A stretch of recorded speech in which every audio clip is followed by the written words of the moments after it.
Muy agradecido al Club Británico por la invitación y a todos ustedes por la presencia aquí en este almuerzo. Un saludo especial a las autoridades del Club Británico y al embajador del Reino Unido en Cuba, a quien agradezco también mucho su presencia. Cuando convinimos esta charla junto a todos ustedes,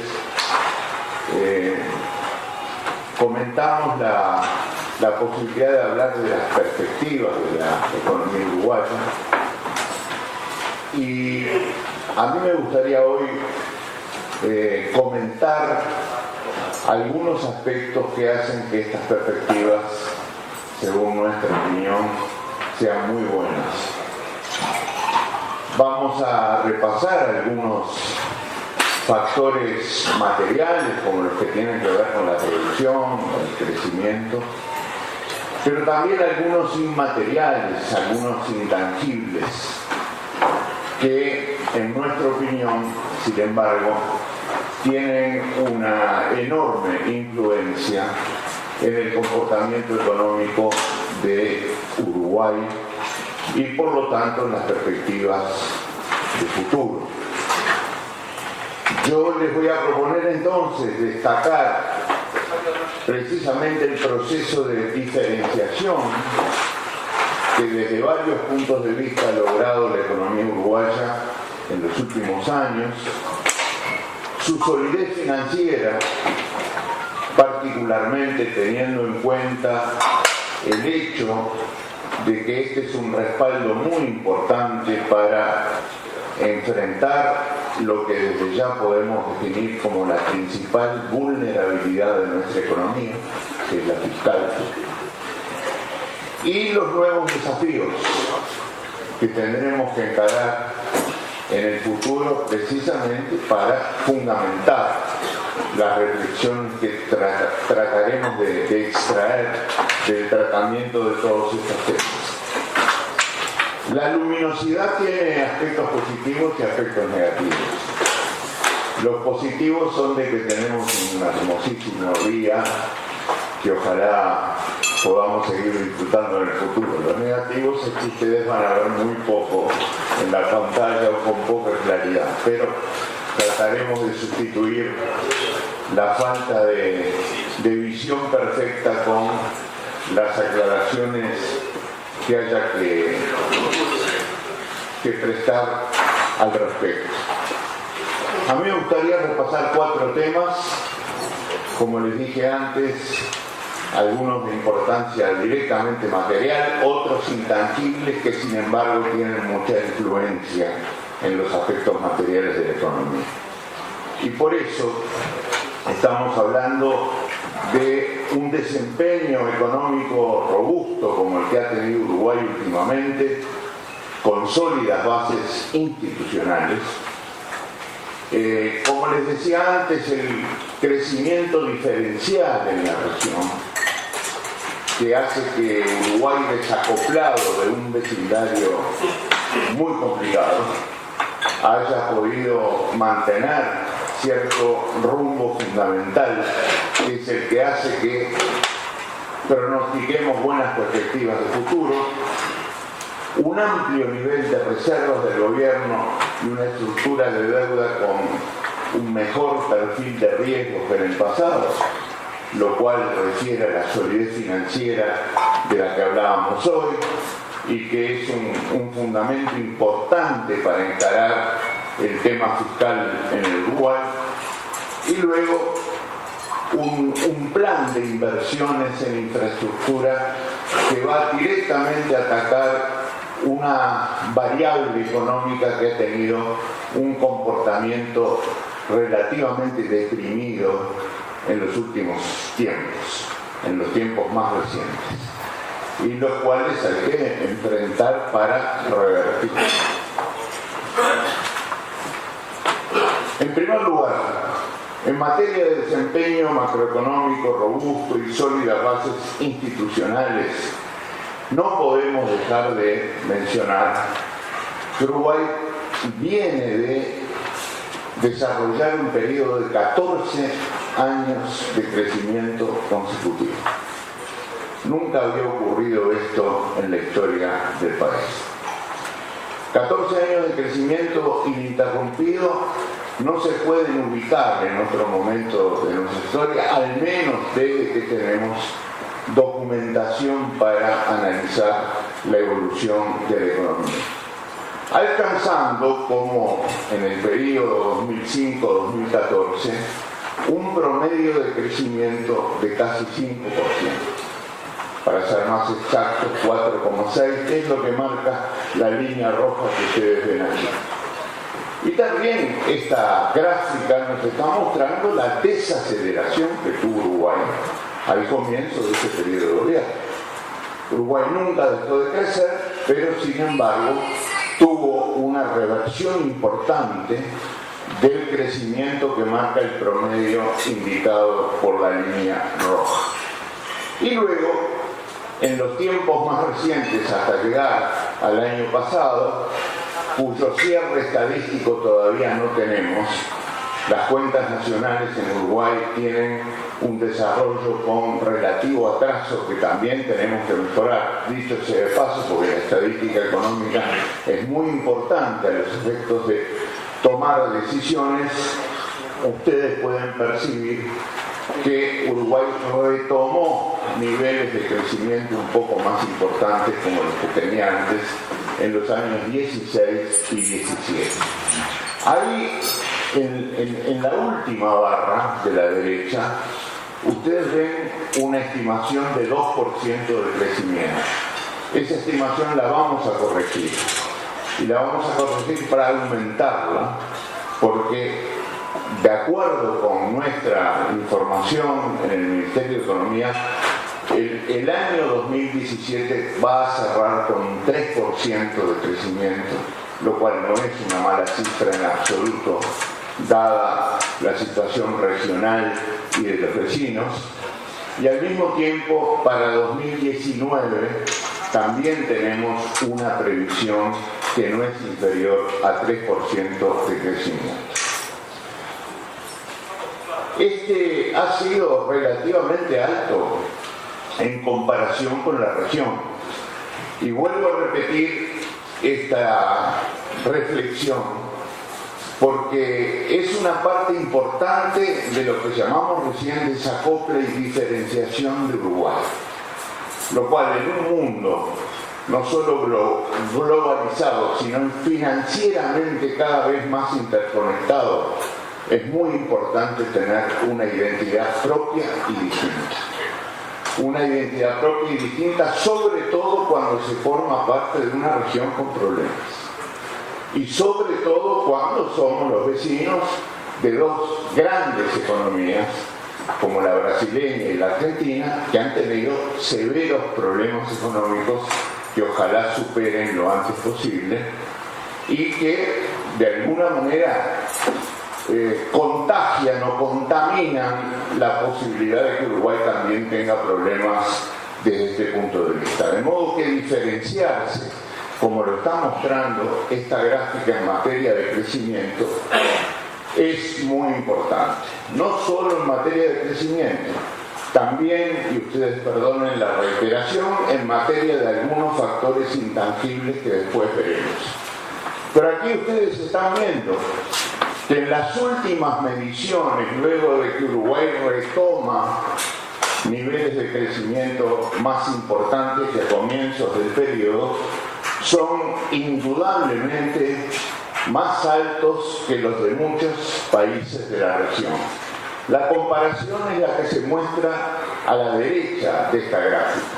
Y estamos comparando a Uruguay con países que han tenido un comportamiento económico razonablemente bueno también, como México, como Perú, como Colombia, por supuesto Argentina y Brasil, y también con Chile. Y Uruguay destaca, sobre todo en la primera mitad del año pasado, Uruguay es la barra de la izquierda, la primera, en la parte derecha de la gráfica, que nos está mostrando un comportamiento comparativamente bueno de la economía uruguaya, lo cual es importante para el proceso de diferenciación de que hablábamos hoy. Esto nos ha llevado a que Uruguay sea el país de toda la región latinoamericana con más alto ingreso por habitante de su Producto Bruto Interno. Esta es una medición en dólares corrientes y nos permite ver que Uruguay ha llegado, según la misma, a $17.252 de ingreso por habitante, que es la cifra, reitero, más alta de toda la región latinoamericana. Hay una notoria mejora últimamente de las cuentas externas. Y yo quiero que presten atención especialmente a la parte izquierda de esta gráfica, que nos muestra el saldo de la cuenta corriente de la balanza de pagos. Uruguay ha logrado lo que hacía muchísimo tiempo no se conseguía. Fíjense ustedes que recién en el año 2016 y 2017, en su primera mitad, se alcanza un superávit en esta balanza de pagos. Tradicionalmente, estructuralmente, Uruguay siempre tuvo déficit en su balanza de pagos. Para repasar brevemente, y ustedes disculpen la explicación que para muchos puede ser muy conocida, la balanza de pagos es un instrumento contable que resume, como ningún otro, todas las relaciones de un país con el exterior. Las comerciales, la de inversión, la retribución de los factores productivos, los intereses, los beneficios, los que se remiten al exterior, los que vienen del exterior. Está todo resumido ahí. Y tener un superávit en esta balanza de pagos es un dato económico de la máxima importancia en Uruguay. Y por supuesto no podemos discutir los temas de la macroeconomía uruguaya sin tener en cuenta este dato absolutamente fundamental. Uruguay hoy tiene superávit y eso tiene que ser una pieza infaltable del razonamiento sobre las perspectivas de futuro de Uruguay. Y a la derecha no quise dejar de poner lo que es hoy el principal rubro de exportación del país, se trate de bienes o de servicios, que es el magnífico resultado que Uruguay ha venido obteniendo crecientemente en materia de turismo receptivo en el Uruguay. Esas cifras están un poquito atrasadas porque no contienen las que presentó el Ministerio del Turismo hace 3 o 4 días y que ustedes habrán visto en los medios de comunicación. Uruguay hoy ha recibido en la última temporada unos 4 millones de personas de turismo receptivo. Es uno de los pocos países en el mundo donde el turismo receptivo supera a la propia población de nuestro país y al mismo tiempo ha generado ingresos por 2.300 millones de dólares. No hay un solo bien exportable en Uruguay, un solo servicio exportable en Uruguay que alcance esta cifra. Este es el principal rubro que alimenta, por otra parte, el superávit de la balanza de pagos al cual nos referíamos hace algunos minutos.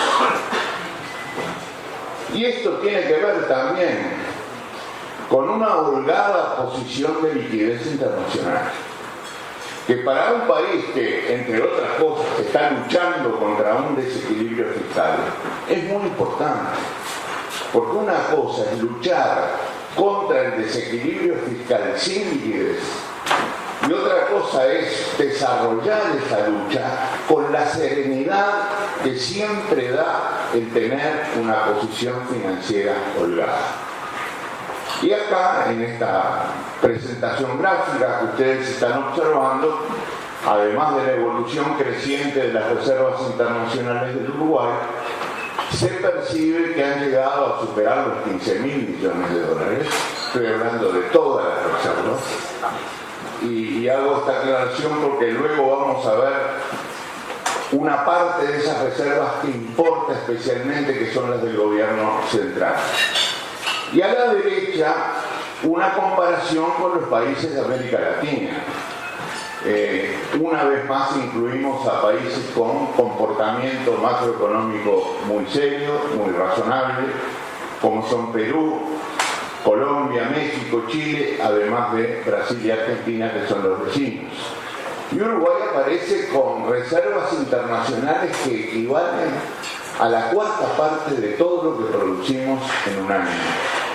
Ustedes verán que la cifra en azul oscuro de la parte derecha marca que esas reservas internacionales representan la cuarta parte del producto, el 25% del Producto Bruto Interno de un año en Uruguay. Y esa proporción es muy alta. Y es comparativamente muy alta, como ustedes ven en la parte derecha de esta lámina. Vamos ahora, sobre esta base, al segundo punto que yo quería tocar, que es la diferenciación en la región. Diferenciación que en un mundo como el actual es muy importante para los que ven de afuera al Uruguay y para los que toman decisiones en relación al Uruguay, que son muy importantes para el Uruguay. Por ejemplo, la gente que invierte en este país, las empresas que invierten, los inversores en activos financieros, los que compran deuda uruguaya, los que compran deuda emitida a escala global o emitida a escala local, y van de alguna manera construyendo o contribuyendo a construir la sólida posición financiera de la que hablábamos antes. Y aquí vemos una parte fundamental de la diferenciación. Fíjense ustedes lo que se obtiene como resultado al comparar las resoluciones del Producto Bruto Interno en Argentina, Brasil y Uruguay. Primero, en la parte izquierda de la lámina, que se ve muy poco, ustedes verán la enorme distancia que hay en el crecimiento de Uruguay en los últimos años con respecto al de Argentina y Brasil. Uruguay está 16 puntos por encima en los últimos años de crecimiento en relación. Estamos tomando el periodo 2011-2017 y hay 16 puntos de diferencia entre Uruguay y los crecimientos de Argentina y Brasil, que fueron prácticamente inexistentes por los problemas macroeconómicos que viven estos países. Y luego en la derecha se representan las mismas diferencias con respecto a Brasil y Argentina en términos de Producto Bruto Interno semestral. Esto es, el desacople regional nace en los resultados productivos, como ustedes verán.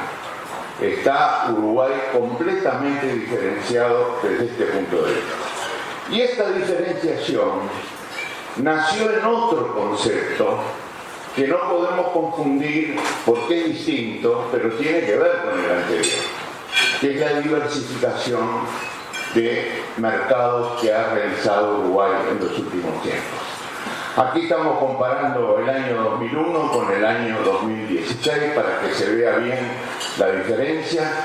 Uruguay tiene, a pesar de que vemos poco en la gráfica, una notable diversificación de mercados que lo ha llevado hoy a colocar, según los años, entre 140 y 160 países en el mundo su producción de bienes y de servicios. Y esto para Uruguay es un cambio muy importante, porque le ha dado alternativas, opciones, que para un país relativamente pequeño es muy importante tener. Un país pequeño en su inserción internacional tiene que tener opciones, tiene que tener diferenciación. Claro que nos falta una parte muy importante de esta inserción internacional, que es el de lograr acuerdos comerciales con ventajas arancelarias para el país. Uruguay no ha progresado prácticamente nada en los últimos años desde este punto de vista y es un gran tema pendiente del país. Una cosa es tener mercados, que los tenemos afortunadamente, y otra cosa es ingresar a esos mercados con ventajas arancelarias y comerciales. Y la verdad es que, como decía antes, hemos progresado muy poco o nada en los últimos años, y al mismo tiempo quiero decirles que nuestros competidores sí lo han hecho. Porque una cosa es no progresar y otra cosa es no progresar y que los demás sí progresen. Y puedo citar el caso de Australia y Nueva Zelanda, que son dos de nuestros competidores más importantes y que están ingresando prácticamente con el 96% de su producción exportable a mercados que le han concedido ventajas arancelarias. La cifra comparativa: Australia y Nueva Zelanda entran con un 96% de su producción con ventajas arancelarias, Uruguay con 31 versus 96. Y esa diferencia es muy grande. Y es un desafío pendiente que tiene el país y que debe resolver, porque una economía pequeña, decíamos, tiene que tener opciones, pero también tiene que tener entre esas opciones resultados productivos y comerciales muy importantes para colaborar en el proceso de avance en cuanto al desarrollo económico y social del país. Hemos tenido una buena relación de precios en los últimos tiempos y me estoy refiriendo a los precios de las exportaciones. La mejor manera de, digamos, analizar la evolución de los precios de las exportaciones es verlos en términos relativos y no en términos absolutos, porque eso nos indica, por ejemplo, cuáles pueden ser las perspectivas de futuro con más precisión que si lo hiciéramos en términos absolutos. ¿Y cuál es la manera más importante de calcular precios relativos de exportación? Compararlos con los precios de importación. Y ustedes verán en esa gráfica, la curva superior es la de Uruguay, la que está en azul punteado, que Uruguay ha tenido mejores precios relativos de exportación que los países que están más abajo indicados con otras curvas, y que son Colombia, Brasil, Chile, México, Perú y Argentina. Esto en economía lo llamamos los términos de intercambio. Cuando uno relativiza el precio de exportación en función de la importación, está midiendo los términos de intercambio de Uruguay. Y Uruguay ha tenido una buena evolución de términos de intercambio, como nos está mostrando la gráfica. Y eso también es una parte del proceso de desacople y de diferenciación del que hablábamos antes. ¿Qué se verifica, como se puede ver en esta gráfica, también en el terreno de la inversión del exterior? Allí, si no tomamos en cuenta África, que aparece prácticamente sin ninguna representación al respecto, no hay región del mundo de la que no haya provenido inversión del exterior en Uruguay. Uruguay ha recibido a esta altura de su evolución económica inversiones de todas las partes del mundo excepto África. Destino que habrá por esta misma razón que explorar en los años que vendrán. Pero Uruguay también diversificó no solo sus flujos comerciales, sino los orígenes de su inversión del exterior. Y un capital intangible fundamental para la diferenciación. Intangible con mucha influencia en los aspectos materiales, porque no es menor que Uruguay esté en el primer lugar de mediciones en materia de percepción de corrupción, de prosperidad, de democracia, de imperio de la ley, de estabilidad política y ausencia de violencia. Uruguay está ocupando los primeros lugares de las mediciones que se realizan desde este punto de vista por varias instituciones del mundo. Y esto se valora desde el exterior. Forma parte de la identidad del país. Y esta identidad, en este caso institucional, tiene repercusiones positivas sobre el comercio, sobre las inversiones y naturalmente sobre la solidez financiera que tiene el país.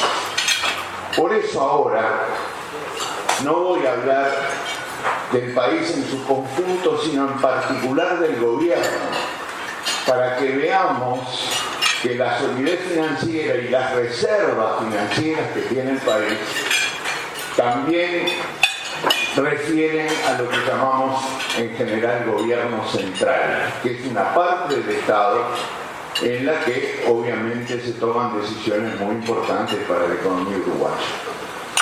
Y hemos alcanzado un saludable perfil de riesgo, como dice la lámina que estamos viendo y como a mí me gustaría mostrarles ahora.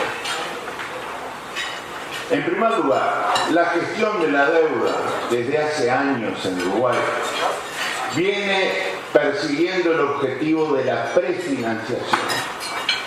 Estar financiados es muy importante y por lo tanto tener esa solidez financiera en respaldo de la situación fiscal vulnerable es muy importante. A la izquierda ustedes tienen el porcentaje de deuda bruta y deuda neta que tiene el gobierno central en este momento. En materia de deuda bruta, que son todos los adeudos sumados en lo que refiere a deuda pública que tiene el gobierno central, tenemos un porcentaje de 47,8 y en materia de deuda neta, que es la que se obtiene después de deducir las reservas del gobierno central exclusivamente, tenemos un 42,5%, que es muy parecido a la del país en su conjunto, que más o menos también está en 42%. Y a la derecha tenemos un doble indicador muy importante. En primer lugar, la estructura de la deuda en cuanto a su madurez, a su duración, que en palabras más sencillas tienen que ver con el plazo promedio de nuestros compromisos. Y por otra parte, la proporción de deuda que tenemos en moneda extranjera en el país. Y en ambos casos Uruguay ha logrado evolucionar, a mi juicio, muy positivamente. Hoy tiene una duración promedio de casi 15 años de su deuda. Y al mismo tiempo tiene una proporción de deuda contraída en moneda extranjera de 49%, como lo indica una raya amarilla cuyo color ustedes ni verán por la luz. Esto quiere decir que la mayoría de la deuda pública del gobierno está en moneda nacional. Les agrego que si computamos al país en su conjunto, también la mayoría de la deuda está denominada en moneda nacional, lo cual nos lleva a un perfil de riesgo muy aceptable, muy positivo para el Uruguay, porque reduce enormemente el riesgo cambiario y su influencia sobre la deuda. Las fortalezas financieras que se han construido y de las que hablábamos antes permiten que el proceso de consolidación fiscal en el que estamos embarcados sea gradual. Esto es, Uruguay no necesita hacer ajustes bruscos en el tema fiscal, precisamente porque tiene un apoyo financiero muy importante. Apoyo financiero que para el gobierno se aprecia en la parte izquierda de la gráfica, en las líneas de contingencia que tiene contraídas con organismos multilaterales, como son los que están en la parte derecha de la gráfica, el Banco Interamericano, el Banco Mundial, la Corporación Andina de Fomento y el Frente Latinoamericano de Reservas. Todas esas líneas contingentes que Uruguay utiliza si necesita y si no, no utiliza, llegan a unos 2.400 millones de dólares, con un cálculo de base anual. Y además hay activos líquidos, esto es plata en caja, que llega a 2.700 millones aproximadamente. Todo esto sumado nos permite superar los 5.000 millones de dólares. Pero es de aquí que todos los compromisos de deuda de un año del Uruguay son apenas 3.000 millones de dólares. Esto es, Uruguay está absolutamente prefinanciado de esta manera y por eso ha construido eso que hemos llamado la solidez financiera. Y yo quiero señalar especialmente algo que, a mi juicio, es una formidable demostración de confianza en el Uruguay, que fue el tratamiento que le dimos a la deuda del año pasado. Formidable demostración de confianza de los inversores, porque por primera vez en toda su historia Uruguay emitió deuda a escala global en moneda nacional nominal. Por primera vez en la historia del país. Y por eso estamos hablando acá de hitos de la gestión de la deuda en moneda local el año pasado. Porque hicimos una emisión en pesos a tasa fija nominal, tasa de interés fija nominal. Porque obtuvimos la menor tasa nominal y el mayor plazo logrado para una emisión en pesos nominales de todo el mundo de países emergentes. Porque hemos sido incluidos en un índice de referencia que consulta cualquier inversor del exterior, que es el índice de bonos gubernamentales, que aparece por su sigla en inglés en el tercer hito que hemos señalado allí. Y hoy la deuda uruguaya en moneda local está siendo monitoreada, seguida, consultada por los principales inversores del mundo. Inversores que hemos conseguido incluso tuvieran un alto nivel de calidad. Hay bancos centrales del mundo que han comprado deuda uruguaya. Y eso es muy importante para lo que llamamos diferenciación y solidez financiera del país con perspectivas de futuro. Estas emisiones en pesos a escala global, como les decía, hoy confirmaron la confianza de los inversores en el país y les pido que observen la diferencia que hay entre lo que el país intentó colocar y lo que recibió como demanda. En la primera emisión, a 5 años, estoy hablando siempre de las emisiones en pesos nominales, Uruguay pretendió adjudicar 1.250 millones y le demandaron deuda por casi 5 veces más a lo que se intentó colocar en el mercado. Y en el bono global de pesos a 10 años ocurrió lo mismo, solo que fueron 4 veces por encima de las intenciones del país. Y por eso yo digo que esta es una formidable demostración de confianza en el Uruguay de parte de quienes nos miran desde el exterior. Estas emisiones domésticas también superaron los montos planeados debido a la fuerte demanda. Ahí ven ustedes un monto licitado en comparación con la demanda recibida, más de 3 veces superior a lo licitado, y el emitido que fue algo superior a lo que se intentó colocar, pero recibió demandas también a escala local, a escala doméstica, muy superiores a las intenciones del país. Y aquí viene una consecuencia fundamental de esta situación que yo he venido explicando, que es la disminución notable del costo de financiamiento que tiene hoy el país, lo cual refleja mejora en los fundamentos y diversificación de la base inversora. En la parte izquierda de esta gráfica, ustedes ven la caída notable de la tasa fija nominal en cuanto a la evolución de estos bonos que estamos teniendo en cuenta y que se emitieron a una tasa fija nominal.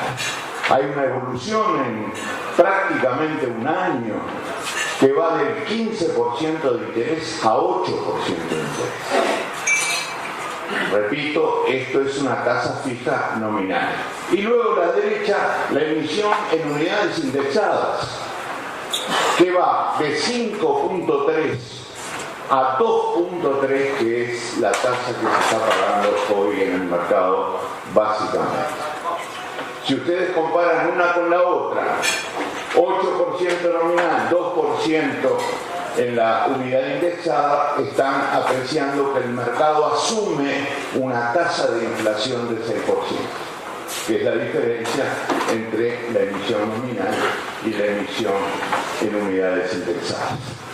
Y lo cual también importa, porque que vayamos construyendo de a poco, gradualmente, la idea de una tasa de inflación, no a corto plazo, sino a mediano y a largo plazo, cada vez menor, para el país es muy importante.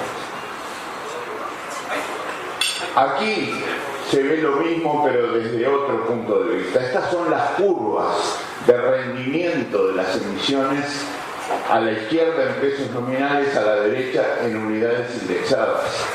Y fíjense ustedes lo que les decía recién, en el corto lapso de un año, la disminución es fundamental en materia de costo de financiamiento.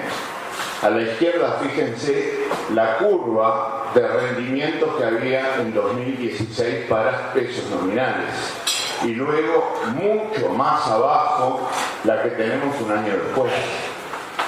Y a la derecha, la misma representación, con las mismas intenciones, pero respecto a las unidades en moneda indexada. Es por eso que Uruguay tiene una altísima calificación de crédito en el exterior. Nunca habíamos tenido a 3 de las principales firmas calificadoras de crédito y de riesgo en el mundo, poniendo a Uruguay en un segundo escalón por encima del grado inversor. Y allí que figuran las 5 más importantes, las que han definido que Uruguay esté en el segundo escalón por encima del grado inversor, son, lo digo con todo respeto, las más importantes: Standard & Poor's, Moody's y la consultora japonesa REI, que también le da al Uruguay una perspectiva estable muy importante. Entonces, así nos ven de afuera. Y esto para Uruguay es muy importante por las razones que ya fundamenté reiteradamente, por las razones de solidez financiera, de apoyo para ir logrando un equilibrio fiscal como el que el Uruguay tiene que lograr en el menor lapso posible.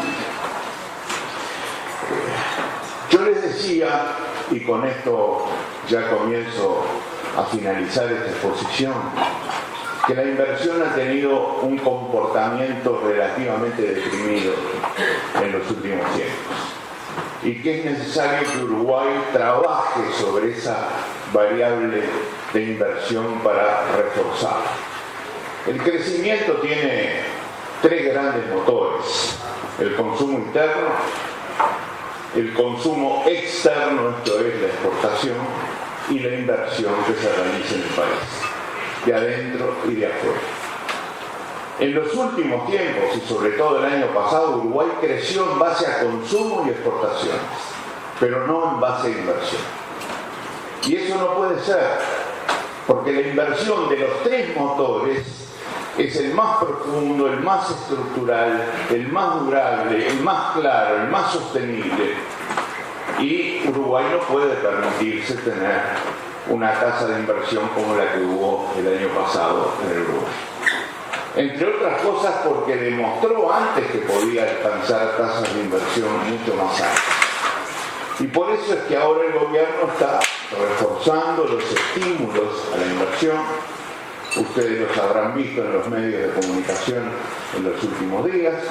Estamos mejorando el régimen de aplicación de la ley de inversiones para darle más incentivos al inversor y ayudar a que tenga una rentabilidad razonable como para invertir. Los regímenes de inversión del Uruguay son iguales para residentes y no residentes. He escuchado en algunas oportunidades que Uruguay le da al inversor del exterior ventajas que el inversor nacional no tiene, y yo digo que eso no es cierto. Uruguay le da al inversor nacional las mismas posibilidades de acceso que le da al inversor del exterior. Por supuesto, no todos los inversores nacionales pueden tener la escala y pueden tener, las posibilidades financieras de realizar una inversión de la magnitud de la que realiza un inversor del exterior con potencia. Pero las facilidades y los estímulos y los regímenes especiales a los que accede un inversor del exterior son también posibles para cualquier inversor nacional.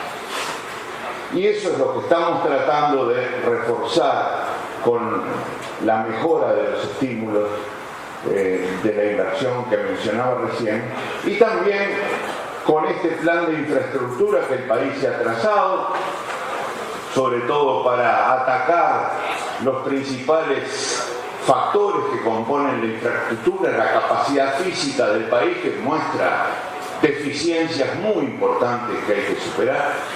Estoy hablando de energía, que es quizá la que tiene una velocidad más grande en cuanto a su cambio. La matriz energética de Uruguay ha realmente tenido cambios muy importantes. Estamos hablando de la infraestructura vial, de la infraestructura social, de la vivienda, las telecomunicaciones, el agua y el saneamiento, los puertos, las vías férreas. Y en ese marco, Uruguay también está negociando con inversores del exterior la instalación de una tercera planta de celulosa con la firma UPM, que de concretarse sería la inversión más grande de la historia del país, estimada inicialmente en unos 5.000 millones de dólares, con un aporte de la firma UPM que se estima en 4.000 y un aporte de Uruguay que se estima en 1.000 millones de dólares, y que convertiría, como dice ahí, al Uruguay en el quinto exportador de celulosa del mundo.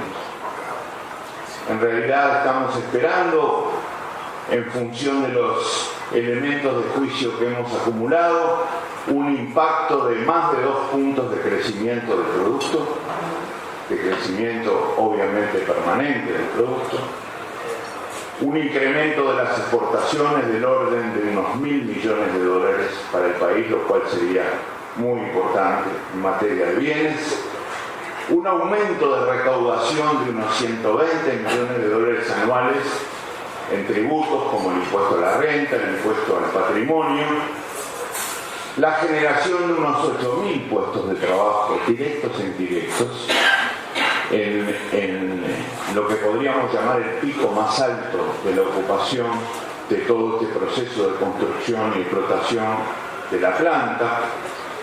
Y finalmente la dinamización de una región muy deprimida del Uruguay, que es esa región en donde está el posible lugar de instalación concreto de la planta, un lugar en el centro del país con escasa actividad, escaso empleo, escasas inversiones, que recibiría un impacto importante, ya no de una planta que se instala, sino de toda una cadena productiva que es muy importante y que tiene antecedentes. Esto es la provisión de insumos, por ejemplo, para la planta, y luego la salida y todo el impacto de los servicios logísticos que originaría la instalación de la planta si es que se concreta. Así que quería culminar con estas reflexiones que se refieren directamente, valga la redundancia, al factor o a uno de los factores de política económica más importantes que tenemos en este momento. Desde el punto de vista de los equilibrios macroeconómicos, sin duda el fiscal. Desde el punto de vista del crecimiento, sin duda la inversión. Les agradezco mucho la atención con la que han seguido esta exposición. Muchas gracias.